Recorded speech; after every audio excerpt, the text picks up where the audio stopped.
മുകേഷ് ഏട്ടൻ പറഞ്ഞു ഞാൻ മുകേഷ് ഏട്ടനെ ബ്ലാക്ക്മെയിൽ ചെയ്തെന്ന്. അങ്ങനെ ഒരു സംഭവത്തെക്കുറിച്ച് എനിക്ക് അറിയത്തില്ലായിരുന്നു. കാശ് ചോദിച്ചു, ശരിയാണ്, കാശ് ചോദിച്ചതിനെക്കുറിച്ച് ഞാൻ തന്നെയാണ് പറഞ്ഞത്. നമസ്കാരം. മുകേഷിൻ്റെ വിക്കറ്റ് തെറിച്ചിരിക്കുന്നു. മുകേഷ് എന്ന് പറയുന്ന ആളെക്കുറിച്ച് ഞാൻ പലതവണ വാർത്ത ചെയ്തിട്ടുണ്ട്. ഒരു പെൺപിടിയൻ എന്ന് പറഞ്ഞാൽ ഇത്രയും ആഭാസനായ ഒരു MLA കേരളത്തിൽ ഉണ്ടായിട്ടില്ല. നമുക്കുണ്ടില്ല എന്ന് പറയാൻ പറ്റില്ല. ഗണേശൻ അപ്പുറത്തുണ്ട്. ഗണേശൻ എന്ന് പറഞ്ഞാൽ നമ്മുടെ മുകേഷിൻ്റെ അനിയനാണ്. ഗണേശൻ്റെ ഏട്ടനാണ് നമ്മളെ മുകേഷ്. മുകേഷ് എന്ന് പറയുന്നത് സ്ത്രീകളെ കാണുന്നത് വെറും ഭോഗവസ്തുവായിട്ട് മാത്രമാണ് എന്ന് നമുക്ക് അദ്ദേഹം ചില സംഭാഷണങ്ങൾ തന്നെ പുറത്തു വന്നതിൽ നമുക്ക് വ്യക്തമായിട്ട് അറിയാം. അദ്ദേഹം സിനിമയിൽ അഭിനയിക്കാൻ വന്ന പെൺകുട്ടികളോട് സംസാരിച്ച കാര്യങ്ങൾ നേരത്തെ പുറത്തു വന്നിട്ടുള്ള കാര്യമാണ്. അയാളുടെ സ്വന്തം ഭാര്യയോട് പോലും അദ്ദേഹം ചെയ്തിട്ടുള്ളത് വളരെ ക്രൂരമായ രൂപത്തിലാണ്. സരിത എന്ന് പറയുന്ന പ്രശസ്തയായ നടിയെ കല്യാണം കഴിച്ച ശേഷം സ്വന്തം വീട്ടിൽ പല നടികളെയും കൊണ്ടുവന്ന് വീട്ടിൽ വെച്ച് പോലും വ്യഭിചാരം നടത്തി എന്ന് പറയുന്ന ഒരു കാര്യം സരിത പറഞ്ഞിട്ടുണ്ട്. അവസാനം സരിതയെ ക്രൂരമായി മർദ്ദിച്ചിരുന്നു എന്ന കാര്യവും വ്യക്തമാക്കിയിട്ടുണ്ട്. ഇതേപോലെ തന്നെ സ്വന്തം മക്കൾ എറണാകുളത്ത് എക്സ്ട്രാ നടികളോടൊപ്പം അദ്ദേഹം പോയി 2-3 എക്സ്ട്രാ നടികളുടെ കൂടെ ഇത്തരത്തിലുള്ള സെക്ഷലായ കാര്യങ്ങൾക്ക് പോയപ്പോൾ അദ്ദേഹത്തെ അവിടെ കുട്ടികൾ പോയിരുന്നു, സ്വന്തം മക്കൾ പോയി തല്ലിയ ചരിത്രം നമ്മൾ കേട്ടിട്ടുണ്ട്. ഇതുപോലെ തന്നെയാണ് നമ്മൾ ഈ സിനിമ ഇതിൽ ഹേമ കമ്മിറ്റി റിപ്പോർട്ട് പുറത്തു വന്ന ശേഷം ആദ്യം വെടിയേറ്റത് നമ്മുടെ മുകേഷിനാണ്. മുകേഷിനെതിരെ അത് കൃത്യമായി ഒരു ഒരു ആർട്ടിസ്റ്റ് കൊടുത്ത പരാതി ആണ് തുടക്കമിട്ടത്. കൃത്യമായി അവർ തുറന്നു പറഞ്ഞിരുന്നു. ഇപ്പോൾ മുകേഷിനെ എതിരെ കുറ്റപത്രം സമർപ്പിച്ചിരിക്കുകയാണ്. അദ്ദേഹത്തിനെതിരെ ശക്തവും വ്യക്തവുമായ തെളിവുകളാണുള്ളത്. കേട്ടാൽ അറയ്ക്കുന്ന വിധത്തിലുള്ള പച്ച അശ്ലീലമായ കാര്യങ്ങളാണ് അദ്ദേഹം ഈ പറയുന്ന വനിതാ നടിയോട് സിനിമാ നടിയോട് പറഞ്ഞിട്ടുള്ളത്. ആദ്യം ഈ സിനിമാ നടിയെ എല്ലാ തരത്തിലും ഉപദ്രവിച്ചെങ്കിലും സിനിമാ നടി തുറന്നടിക്കുകയും അവസാനം അവർ ഇപ്പോൾ മുകേഷിനെതിരെ കുറ്റപത്രം സമർപ്പിച്ചിരിക്കുകയാണ്. ഹേമ കമ്മിറ്റി റിപ്പോർട്ട് പുറത്തു വന്ന ശേഷം ആദ്യമായി കുറ്റപത്രം സമർപ്പിക്കുന്ന ആളാണ് ഈ മുകേഷൻ. എന്തായാലും ക്രൈം നടത്തിയ പോരാട്ടത്തിൻ്റെ ആദ്യത്തെ വിജയം മുകേഷാണ് എന്ന് വേണമെങ്കിൽ പറയാം. ഹൈക്കോടതി നിരീക്ഷണത്തിൽ കൃത്യമായി കേസെടുത്ത് അന്വേഷണം നടത്തണമെന്നാണ് പറഞ്ഞത്. അതായത് സർക്കാരിന് യാതൊരു സ്വാധീനവും ഉണ്ടാവില്ല അന്വേഷണത്തിൽ. അതിൻ്റെ ഏറ്റവും വലിയ തെളിവാണ് ഈ കേസ്. പോലീസ് ഉദ്യോഗസ്ഥർക്ക് ഗവൺമെൻറ്റുമായിട്ടല്ല, പകരം ഹൈക്കോടതിയുമായിട്ടാണ് ഉത്തരവാദിത്തമുള്ളത്. ഹൈക്കോടതിയിൽ കൃത്യമായി റിപ്പോർട്ട് ഫയൽ ചെയ്തിരിക്കണം. അതിലാദ്യത്തെ കേസാണിത്. ഈ കേസിൽ കൃത്യമായി മുകേഷ് കുറ്റക്കാരനാണെന്ന് കണ്ട് ചാർജ് ഷീറ്റ് കൊടുത്തിരിക്കുകയാണ്, കുറ്റപത്രം കൊടുത്തിരിക്കുകയാണ്. ഹൈക്കോടതിയിൽ എൻ്റെ പെറ്റീഷൻ എന്തായിരുന്നു? ഹേമ കമ്മിറ്റി റിപ്പോർട്ടിൽ ഹൈക്കോടതി നിരീക്ഷണത്തിൽ കേസ് വേണം. 2 കേസ് എടുക്കണം എല്ലാവർക്കും. ഈ വനിതാ നടികൾ കൊടുത്ത പരാതിയിൽ നടികളുടെ മൊഴികൾ കംപ്ലീറ്റ് എടുക്കുകയും അവരുടെ പേരുകൾ പുറത്തു വരാതെ കൃത്യമായി കേസ് എടുക്കണമെന്നായിരുന്നു, FIR ഇടണമെന്നായിരുന്നു എൻ്റെ ആവശ്യം. അത് കൃത്യമായി നടപ്പിലാക്കി. അതിൻ്റെ ആദ്യത്തെ വെടിയേറ്റിരിക്കുന്നത്, ആദ്യത്തെ വിക്കറ്റ് തെറിച്ചിരിക്കുന്നത് മുകേഷിനാണ്. ഇതിനെക്കുറിച്ച് ആ അതിജീവിത സംസാരിക്കുന്നത് നമുക്ക് കേൾക്കാം. എനിക്ക് പറയാനുള്ളത്, ദൈവം എപ്പോഴും സത്യത്തിൻ്റെ കൂടെയാണ്. ഇപ്പം ആദ്യമേ തന്നെ ഈ കേസ് പറഞ്ഞപ്പോൾ സത്യം പറയാലോ, എൻ്റെ അത്ര വലിയ തെളിവുണ്ടെന്നൊന്നും എനിക്കറിയത്തില്ലായിരുന്നു.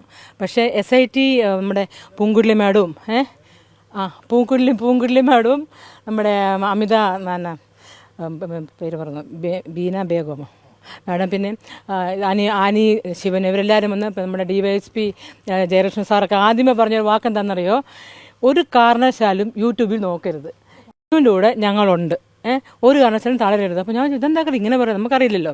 പക്ഷേ അത് കഴിഞ്ഞിട്ട് SITയുടെ ആ ഒരു അത്യുജ്വലമായിട്ടൊരു ഇൻവെസ്റ്റിഗേഷൻ ഇല്ലേ, ഇത് കണ്ടപ്പോൾ ഞാൻ വിചാരിച്ചേ ഇനി ഞാനാണോ പ്രതി, നമുക്കങ്ങനെ തോന്നും. ഇപ്പോൾ ഒരു പ്രശ്നം വരുമ്പോൾ കള്ളം പെട്ടെന്ന് പ്രചരിപ്പിക്കും.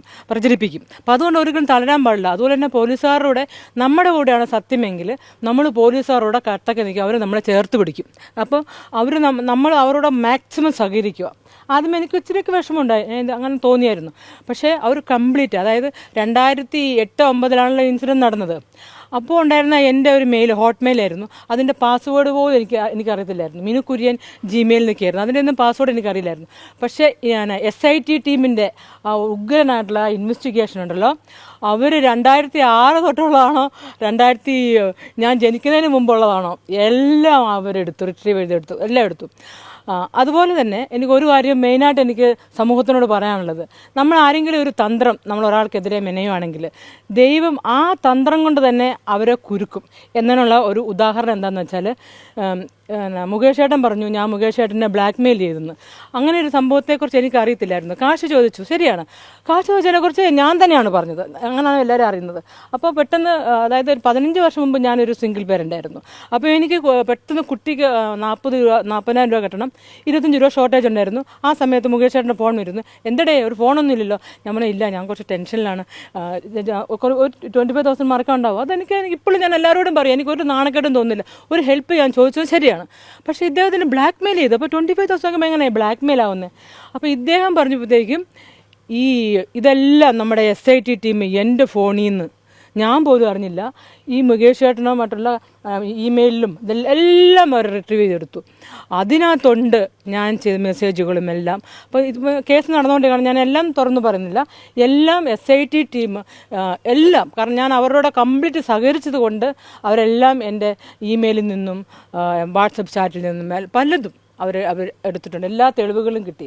പക്ഷേ എനിക്ക് അദ്ദേഹം ഒരു MLA ആയതുകൊണ്ട് ഒരിക്കലും എനിക്ക് നീതി കിട്ടുമെന്ന് എനിക്ക് ഒരിക്കലും ഞാൻ വിചാരിച്ചില്ല. അത് ചിലപ്പം ഇൻഫ്ലുവൻസ് കാരണം അത് അങ്ങനെ അങ്ങ് പോകും. പിന്നെ എല്ലാവരും കമൻസ് ഒക്കെ ഇടുന്നുണ്ടല്ലോ, ചുമ്മാ അങ്ങനെയൊക്കെ. പക്ഷേ ഇപ്പോൾ എനിക്ക് വളരെ ഈ അവസരത്തിൽ SITയോടും ഗവൺമെൻറ്റിനോടും ഞാൻ വളരെയധികം നന്ദി രേഖപ്പെടുത്തുകയാണ്. കാരണം അവരുടെ അത്യുജ്വലമായിട്ടുള്ള, കാരണം പൂങ്കുഴലി മാഡത്തിനൊക്കെ 2 വയസ്സോ 3 വയസ്സുള്ള കുട്ടീനെയൊക്കെ ഇട്ടിട്ടാണ് തിരുവനന്തപുരത്താക്കിയിട്ടാണ് ആ മാഡമൊക്കെ ഇവിടെ വന്നിരുന്ന് രാത്രി 2 മണി വരെയൊക്കെയാണ് എൻ്റെ വീട്ടിൽ വന്നിരുന്ന കമ്പ്യൂട്ടറും എല്ലാം അവർ നോക്കി എല്ലാം എടുത്തിട്ട്, കാരണം അത്രത്തോളം അവർ വളരെ സിൻസിയറായിട്ട് ഈ ജസ്റ്റിസിന് വേണ്ടി.